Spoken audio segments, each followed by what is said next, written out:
I decided to surprise my wife with dinner at her office, after she sent me a "I will be working late" text. And when I entered her office, I saw my wife and her boss kissing on her office desk. I left without a word, blocked all the cards and changed the locks. But then something happened that no one expected. I decided to surprise my wife with dinner at her office after she sent me a "I will be working late" text. And when I entered her office, I saw my wife and her boss kissing on her office desk. I left without a word, blocked all the cards, and changed the locks. But then something happened that no one expected. My name is Jaden Reed, and let me tell you something about good intentions. They're like GPS directions that lead you straight into a damn brick wall. You think you're being smart, taking the scenic route, only to end up somewhere you never wanted to be in the first place. But I'm getting ahead of myself here. It was a Tuesday night, which should have been my first red flag because nothing good ever happens on a Tuesday.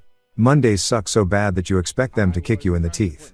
But Tuesdays, they sneak up on you like a passive-aggressive roommate who eats your leftovers and leaves the empty container in the fridge just to mess with your head.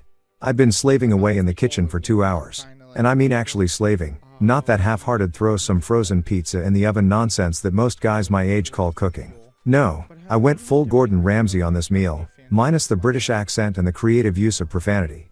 Lemon herb salmon with this fancy marinade I'd found on some cooking blog that promised it would transport your taste buds to the Mediterranean.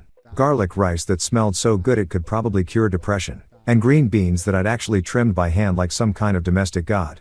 The whole kitchen smelled like a 5-star restaurant, and I was feeling pretty damn proud of myself. This was Cassidy's favorite meal, the same one I'd made for our second anniversary. Back when she still pretended to appreciate the effort I put into these things. Back when she'd actually show up to eat it while it was still warm. My phone buzzed with her text. "Working late again. Don't wait up. Sorry, babe. Red heart." Now, a smarter man might have taken that text at face value, wrapped up the salmon, and called it a night. But apparently, I'd left my common sense in my other pants because instead of being reasonable, I had what I can only describe as a moment of pure, unadulterated stupidity disguised as romantic gesture. Why not surprise her at the office? I thought to myself, like some kind of romantic comedy protagonist who clearly hadn't read the script all the way through. She's been working so hard lately, she probably hasn't even eaten. I'll be the thoughtful husband who brings dinner to his overworked wife. God, I was such an idiot. I packed everything up in those fancy containers we'd gotten as wedding gifts, the ones we'd never actually used because we were always too busy or too tired or too whatever to eat meals that required actual dishes. The salmon went into the big glass container, the rice into the medium one, and the green beans into the small one, all arranged in a paper bag like I was running some kind of gourmet delivery service. The drive across town gave me plenty of time to rehearse my surprise entrance. I'd walk in with this amazing dinner. She'd look up from her computer with those tired eyes and her whole face would light up. She'd probably tear up a little, the good kind of tears, not the "why are you like this" tears I'd been seeing more often lately. We'd eat together in her office. She'd tell me about whatever project was keeping her so busy. And for once in the past 6 months, we'd actually connect like we used to. Yeah, that's not how it went down. Her office building was one of those sleek glass towers that screams, "We make more money than you," from every reflective surface. I'd been there maybe 3 times in the 2 years she'd worked there, and each time I felt like I needed a permission slip just to breathe the air. The security guard knew me by now. Nice guy named Frank who always asked about my carpentry work and actually listened to the answers. "Evening, Mr. Reed," Frank said as I signed in. "Mrs. Reed still upstairs. Working late again, huh?" "You know how it is," I replied, holding up the bag. "Thought I'd bring her some dinner." Frank smiled. "She's lucky to have you. Elevators to your right." The elevator ride up to the 14th floor felt longer than usual. Probably because I was bouncing on my heels like a kid on Christmas morning. The numbers ticked by, 8, 9, 10, and I kept adjusting the bag, making sure everything was still warm, still perfect. 14. Ding. The hallway was mostly dark except for the emergency lighting and the soft glow coming from under a few office doors. Cassidy's office was at the end of the hall, corner office with her name on a fancy brass nameplate that had cost more than most people's monthly grocery budget. I could see light spilling out from under her door. Could hear voices, her voice and someone else's. Probably a conference call, I thought. She'd been having a lot of those lately. I didn't knock. Why would I? I was her husband bringing her favorite meal.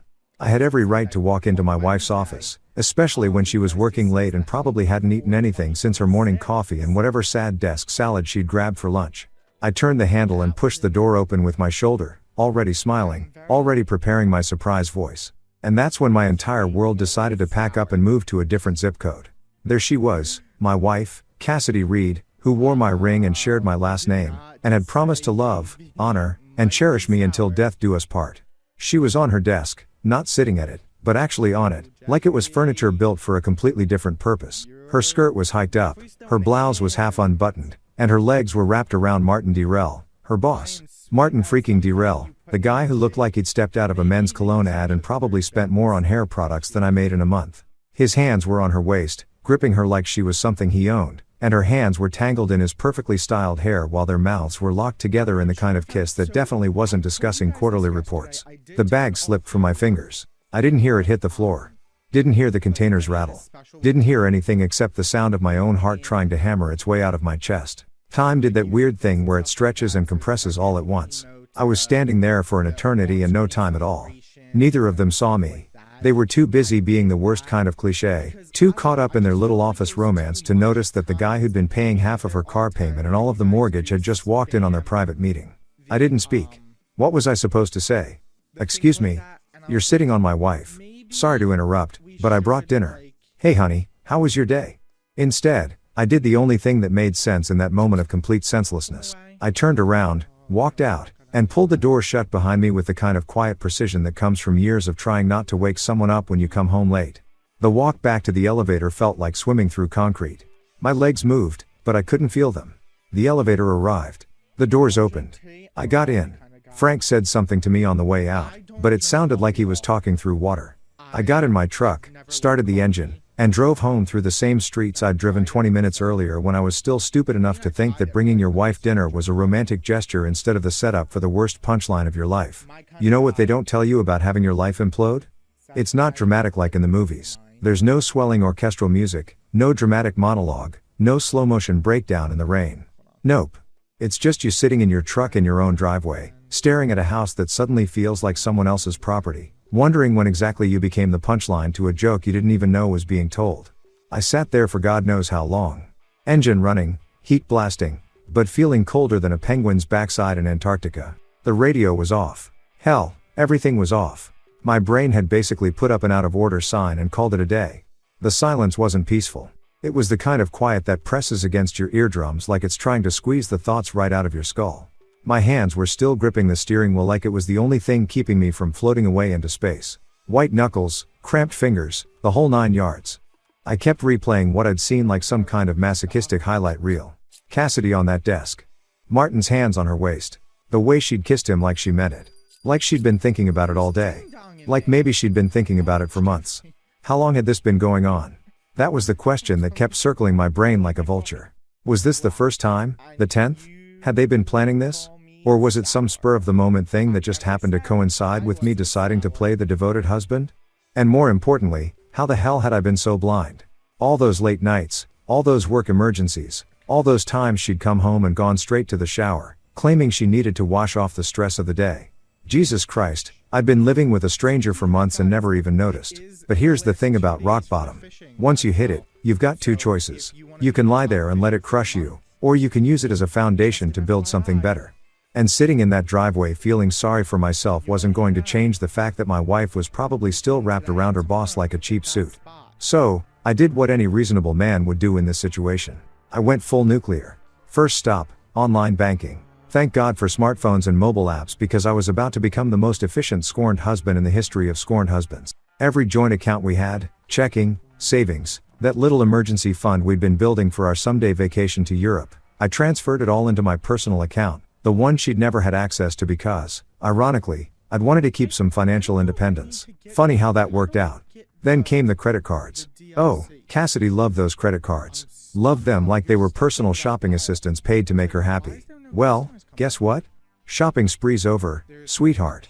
Every card she had access to, canceled faster than you could say adultery. The joint cards, the ones where I'd added her as an authorized user. Even that stupid store card she'd talked me into getting because it would save us money on home goods. All of them gone.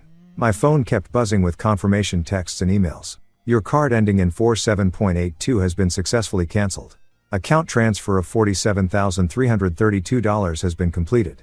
Each notification felt like a small victory, like I was finally doing something instead of just sitting there like a deer in headlights. But I wasn't done. Not even close. The house keys were next. Now, I'm a carpenter by trade, which means I know a thing or two about locks and security. I'd installed our deadbolts myself, picked out the hardware, the whole deal. And now I was going to change every single one of them. I had a spare set in my truck. Always keep backup hardware when you're in the trades. And within 30 minutes, every lock on our house had been rekeyed. Then came the digital stuff.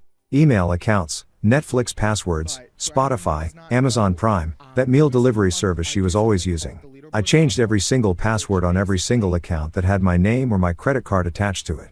She'd been locked out of our digital life as thoroughly as she'd been locked out of our physical one. My phone started ringing. Cassidy. I watched it buzz on the dashboard. Her contact photo, some selfie we'd taken last Christmas where we both looked happy and in love, lighting up the screen. I let it go to voicemail. It rang again. And again. By the fourth call, I just turned the damn thing off. That's when I realized I couldn't stay here. Not tonight. Maybe not ever. This house, our house, suddenly felt like a crime scene. Every room held memories that had just been poisoned. Every piece of furniture was a reminder of a life that had apparently been a lie.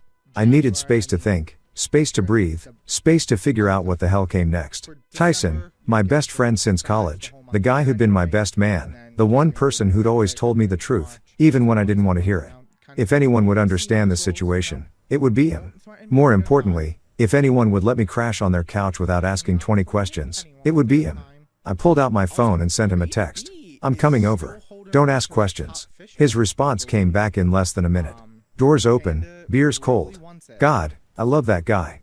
I went inside just long enough to pack a bag. Clothes for a few days, toiletries, my laptop, some work tools in case I needed the distraction. The house felt different now, like it belonged to someone else. Every photo on the walls, every little decorative touch Cassidy had added, it all looked fake now, like props in a play I'd been performing in without realizing it. I left my wedding ring on the kitchen counter, right next to the coffee maker she used every morning, where she'd be sure to see it. No note, no explanation. Just the ring sitting there like a period at the end of a sentence. Then I walked out of that house, threw my bag in the truck, and drove away without looking back. Not once. Because sometimes the best thing you can do is know when the show's over, even if you're the last one to realize you were never the star. You were just the guy paying for the theater. Tyson's place was exactly what you'd expect from a guy who'd been single for 3 years and had given up pretending he was going to settle down anytime soon. The apartment screamed functional bachelor pad, leather couch that had seen better days, a coffee table made from reclaimed wood that he'd probably built himself during one of his weekend warrior phases, and a kitchen that looked like it was used primarily for reheating pizza and storing beer. But you know what? It felt more like home than my actual home had in months. He opened the door before I even knocked, took one look at my face, and stepped aside without saying a word. That's real friendship right there. Knowing when someone needs space to breathe before they need advice, sympathy, or 20 questions about what went wrong. He just pointed toward the couch, disappeared into the kitchen, and came back with 2 ice-cold Budweisers. Rough night? He asked, settling into his recliner like we were just hanging out watching the game instead of me having a full-blown life crisis in his living room. You could say that. I took a long pull from the beer and felt some of the tension in my shoulders start to loosen. Found Cassidy playing tonsil hockey with her boss on her office desk. Tyson nearly choked on his beer. Jesus Christ, man. Are you serious? Dead serious. Walked in expecting to surprise her with dinner, got surprised with dinner and a show instead. The sarcasm was coming easier now, like my brain was finally catching up to what had happened and defaulting to dark humor as a coping mechanism. That's. He paused, clearly trying to find the right words. That's seriously messed up, dude. I'm sorry. Yeah, well, join the club. Population. Me. I leaned back into the couch cushions and closed my eyes. But here's the thing. I'm not just sitting around feeling sorry for myself. I already started taking care of business. That got his attention. Tyson sat forward, eyebrows raised. What kind of business? The kind that involves making sure she can't spend another dime of my money or get back into my house. I ran through everything I'd done. The bank accounts, the credit cards, the locks, the passwords. With each item on the list, I watched Tyson's expression shift from concern to something that looked suspiciously like pride. Damn, Jaden. You don't mess around when you're pissed off. I'm not pissed off, I said and realized I actually meant it. I'm done. There's a difference. Pissed off implies I want to fight about it, want to argue, want to try to fix things. Done means I'm moving forward with or without her. And I'm pretty sure it's going to be without. That first night at Tyson's, I barely slept. Not because I was heartbroken, well, not entirely, but because my brain was running calculations like some kind of divorce algorithm. What assets did we have? What debts? How long would this take? What was I going to need to protect myself legally? By morning, I'd made a decision. I needed a lawyer, and not just any lawyer. I needed someone who specialized in making sure cheating spouses didn't get to profit from their betrayal. Lucky for me, Tyson knew just the person. Camilla Rivers, he said over coffee that actually tasted decent for once. She handled my sister's divorce 2 years ago. Complete shark in the courtroom, but fair. And she doesn't mess around with the emotional stuff. She focuses on results. Sounds perfect. Can you get me her number? 20 minutes later, I was dialing a family law office, expecting to leave a voicemail and wait 3 days for a callback like every other professional service in the city. Instead, Camilla Rivers picked up on the first ring herself. Rivers Family Law. This is Camilla. Miss Rivers. My name is Jaden Reed. Tyson Maxwell referred me. I need to file for divorce and I need to do it right. Adultery? She asked, cutting straight to the chase. Among other things. Yeah. How long have you been married? 3 years. Any kids? No. Assets? House, joint savings, retirement accounts? Pretty standard stuff. When did you discover the affair? Last night. About 4 hours ago. There was a pause and I could hear her typing. And what have you done since then? I told her everything. The financial moves, the locks, the passwords, the whole systematic dismantling of our shared life. When I finished, she was quiet for a moment. Mr. Reed, in 20 years of family law, I can count on one hand the number of clients who've shown this level of strategic thinking in the first 24 hours. Most people spend weeks crying into their coffee and making emotional decisions that hurt their case later. I'm not most people. No, you're not. And that's going to work in your favor. Can you be here at 2 o'clock today? I'll be there. Good. Bring everything. Bank statements, credit card records, mortgage documents, any evidence of the affair. We're going to make sure this divorce is clean, quick, and heavily weighted in your favor. What about her? Won't she fight back? Camilla's laugh was sharp and confident. Mr. Reed, emotion doesn't win cases. Paper does. Documentation, evidence, financial records. That's what matters in a courtroom. And from what you've told me, you've got plenty of paper, and she's got plenty of explaining to do. One more thing, I said. I want this handled quietly. No drama, no public scenes. I just want out. Understood. We'll serve her professionally and proceed by the book. But make no mistake, quiet doesn't mean weak. We're going to protect you. I was making decisions instead of just reacting to Cassidy's choices. I wasn't waiting around for her to come home and explain. Wasn't hoping we could work things out. Wasn't even particularly interested in hearing her side of the story. Tyson came back from his morning run and found me sitting on his couch with my laptop, already working on organizing financial documents. How you feeling, man? Honestly? Better than I have in a long time. I looked up from the screen. I think I've been waiting for an excuse to get out of that marriage for months. I just didn't want to admit it. Sometimes it takes getting hit by a truck to realize you were standing in the middle of the road, he said. Yeah, well, this truck just did me a favor. Now I know exactly where I stand. And more importantly, I know exactly what I need to do about it. And for the first time since this whole mess started, I actually meant it. You know what's funny about betrayal? Just when you think you've hit rock bottom, life hands you a shovel and says, keep digging, champ. There's more down there. I'd been staying at Tyson's for exactly 1 week, and I was finally starting to feel like I had some control over this situation. The lawyer was handling the paperwork. I'd successfully avoided all of Cassidy's increasingly desperate phone calls, and I was even sleeping through the night without waking up in a cold sweat. That's when my phone buzzed with a message from someone I barely knew. Marley Shaw. I had to think for a minute before I could even place the name. She worked with Cassidy, some kind of marketing coordinator or project manager. I think we'd met exactly once at the company Christmas party last year. She seemed nice enough, kind of quiet, the type who probably saw everything, but didn't say much about what she observed. Not exactly someone I'd expect to hear from during my personal apocalypse. The message was short and to the point.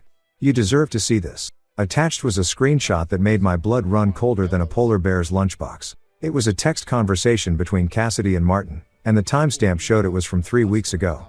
3 weeks. While I was cooking her favorite dinners and asking about her day and generally being the world's most oblivious husband, she was having text conversations that read like a masterclass in calculated manipulation. Martin, when are you going to tell him? Cassidy, not yet. The mortgage is almost paid off. Another 6 months, maybe 8. Martin, I hate this sneaking around. Cassidy, just be patient. Let Jaden pay off the house, then I'll file. Half of everything becomes mine anyway. Martin, what if he finds out? Cassidy, he won't. He's too trusting. Too busy trying to be the perfect husband to notice what's happening right under his nose. Martin, and after? Cassidy, after, we can stop pretending. I'll have the house equity, half the savings, alimony if I play it right. Then we can do whatever we want. I read it 3 times before my brain fully processed what I was looking at. This wasn't some spontaneous affair that had gotten out of hand. This wasn't a moment of weakness or a mistake or any of the other excuses people use when they get caught cheating.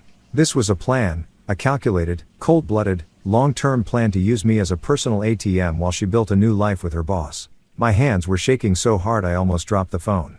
The betrayal I'd discovered a week ago suddenly felt like amateur hour compared to this. She hadn't just cheated on me. She'd been actively planning to financially ruin me while I paid for the privilege. Just let Jaden pay off the mortgage. Like I was some kind of useful idiot whose only purpose was to clear the debt so she could cash out. Too trusting. Too busy trying to be the perfect husband. Jesus Christ. She'd been laughing at me for months while I cooked her dinner and asked about her day and worried about why she seemed so distant lately. I forwarded the screenshot to Camilla Rivers before I even finished reading it the 3rd time. Her response came back faster than a NASCAR pit crew. This changes everything. Can you meet me in an hour? Tyson took one look at my face when I showed him the screenshot and just shook his head. Man, I thought she was just cheating. This is next level evil. Yeah. Well, apparently I've been married to a sociopath for 3 years and never noticed. I was pacing around his living room like a caged animal, my brain trying to process the full scope of what I'd just learned. How long do you think this has been going on? The planning, I mean, based on this conversation? Months, maybe longer. Tyson was reading over the messages again, his expression getting darker with each line. Dude, she was never planning to stay married to you. This whole thing was just a business transaction to her. That hit me like a punch to the gut. But it also explained so much. The distance I'd been feeling. The way she'd seemed more interested in her phone than in conversation. The way she'd stopped talking about future plans or vacation ideas or anything that extended beyond the next few months. She hadn't been having marital problems. She'd been executing an exit strategy. At Camilla's office, I felt like I was walking into mission control for the most important operation of my life. She had the screenshot printed out and spread across her desk alongside all the other documents we'd been gathering. Mr. Reed, this is what we call a smoking gun, she said, tapping the printout with her pen. Intent to defraud, premeditated financial manipulation, evidence of a conspiracy to commit adultery for financial gain. This doesn't just help your case. This decimates hers. What does this mean practically speaking? It means we're not just filing for divorce anymore. We're going after her for fraud. She used deception to maintain access to marital assets while planning to leave the marriage. That's textbook financial abuse. Camilla's smile was sharp enough to cut glass. In simple terms, she's not getting half of anything. If we play this right, she might be lucky to walk away with her car and her clothes. The house? The house she was planning to steal half of after you paid it off? She'll be lucky if she doesn't have to pay you damages. Camilla leaned back in her chair, looking like a lawyer who'd just been handed a case she couldn't lose. This screenshot proves intent, Mr. Reed. She wasn't just cheating. She was running a long-term con game, and you were the mark. I sat there staring at the evidence of my wife's calculated betrayal. And you know what the weirdest part was? I wasn't even hurt anymore. I was just angry. Not the hot, explosive kind of angry that makes you do stupid things, but the cold, focused kind that makes you dangerous. So, what's our next move? We document everything. Every conversation, every financial transaction, every piece of evidence that shows this was premeditated. And then we serve her with papers that will make her realize she picked the wrong guy to scam. How long will this take? With evidence like this? Not long. And Mr. Reed? Camilla looked up from her notes with something that might have been respect. I've been doing this for 20 years. I've seen a lot of cheating spouses, but I've never seen someone document their own fraud this thoroughly. She basically wrote our case for us. As I walked out of that office, I realized something had fundamentally changed. I wasn't the betrayed husband anymore trying to figure out where his marriage went wrong. I was a guy who'd discovered that his business partner had been embezzling from their joint account and now it was time to call in the auditors. Cassidy thought she was playing chess while I was playing checkers. Turns out I wasn't even playing her game anymore. I was playing an entirely different sport, and I had home field advantage. If you've never sat in a lawyer's conference room while someone methodically destroys your entire marriage with color-coded file folders and legal tabs, let me tell you, it's like watching a really expensive autopsy. Except instead of figuring out what killed the body, you're figuring out exactly how much you're lying. Cheating wife thought your trust was worth in cold, hard cash. Camilla's office had this big mahogany conference table that probably cost more than my truck, and she'd turned it into what looked like the war room for Operation Screw Over Cassidy. I'm talking full-scale military planning here, complete with documents sorted by date, relevance, and what she called evidentiary value. which was apparently lawyer speak for how badly this will hurt her in court. Mr. Reed. What we're building here isn't just a divorce case, Camilla said, spreading out bank statements like she was dealing cards in the world's most expensive poker game. We're building a fraud case with a divorce attached. There's a difference. And that difference is going to save you a lot of money. She wasn't kidding about the organization. Every receipt I'd brought in, every bank statement, every credit card transaction, it was all there, sorted into neat little piles that told the story of my marriage in a way that was both completely accurate and absolutely devastating. Financial manipulation, she said, tapping the first stack. These were copies of all the joint account statements showing how Cassidy had been steadily increasing her spending over the past 8 months while I'd been focused on paying down the mortgage. Dinners with clients that I now realized were probably dates with Martin. Shopping trips that she'd explained as work clothes, but were clearly way beyond anything she needed for her job. Weekend girls trips that suddenly made a lot more sense in the context of that screenshot. Premeditated fraud, she continued, moving to the second pile. This was the gold mine. Copies of all the text messages Marley had sent me, printed out and highlighted like evidence in a murder trial, which in a way I guess it was. The murder of my marriage with Cassidy holding the smoking gun and a detailed confession. Intent to deceive, she said, indicating the third stack. This was documentation of all the lies. The late nights at work that I'd now confirmed with Marley were actually dinner dates. The work conferences that didn't exist, the overtime payments that had never shown up in our joint account because she'd been depositing them into a personal account I didn't even know existed. But the fourth pile was my personal favorite. Intent to commit theft. This was where Camilla had calculated exactly how much money Cassidy had been planning to steal from me through her little pay off the mortgage then divorce him scheme. Turns out, if her plan had worked, she would have walked away with roughly $180,000 in house equity plus half of our savings plus potential alimony. All while I got to keep the debt and the betrayal. She essentially treated your marriage like a business investment, Camilla explained, pulling out a calculator that probably had more computing power than the space shuttle. She put in 3 years of fake affection and got access to your income, your credit, and your assets. Then she planned to cash out at maximum value while leaving you with minimum return. Jesus Christ, I muttered, staring at the numbers. I've been married to a con artist. A particularly stupid con artist, Camilla corrected. Smart criminals don't document their crimes in text messages. But lucky for us, your wife apparently thought she was smarter than everyone else in the room. That's when she pulled out what she called the nuclear option, a thick folder labeled counterclaims and asset recovery. This wasn't just about preventing Cassidy from stealing from me. This was about making her pay for what she'd already taken. We're going after her for fraudulent conversion, Camilla explained, flipping through pages that might as well have been written in ancient Greek for all I understood them. Every dollar she spent on her affair, every lie she told to access marital funds, every deceptive action she took, we're treating it as theft and demanding restitution. Can we actually do that? Mr. Reed? She stole from you. She just did it with your own credit cards instead of breaking into your house. Theft is theft, whether it's committed by a stranger or a spouse. Her smile was the kind of expression that probably made opposing lawyers wake up in cold sweats. Plus, we have something most fraud cases don't have. A written confession of intent. She was right. That screenshot wasn't just evidence of an affair. It was Cassidy literally admitting that she was using me to pay off the house so she could steal half of it. In legal terms, that was apparently like robbing a bank and then mailing the police a detailed plan of how you were going to rob the bank. So, what happens next? Next, we file not just for divorce, but for fraud, breach of fiduciary duty, and intentional infliction of emotional distress. We're asking for full ownership of the house, reimbursement for all marital funds she misappropriated, and punitive damages for the fraudulent scheme. And if she fights it? Camilla held up the screenshot. With this, she can't fight it. The best she can hope for is that we don't pursue criminal charges for fraud. That stopped me cold. Criminal charges? What she did isn't just grounds for divorce, Mr. Reed. It's potentially criminal fraud.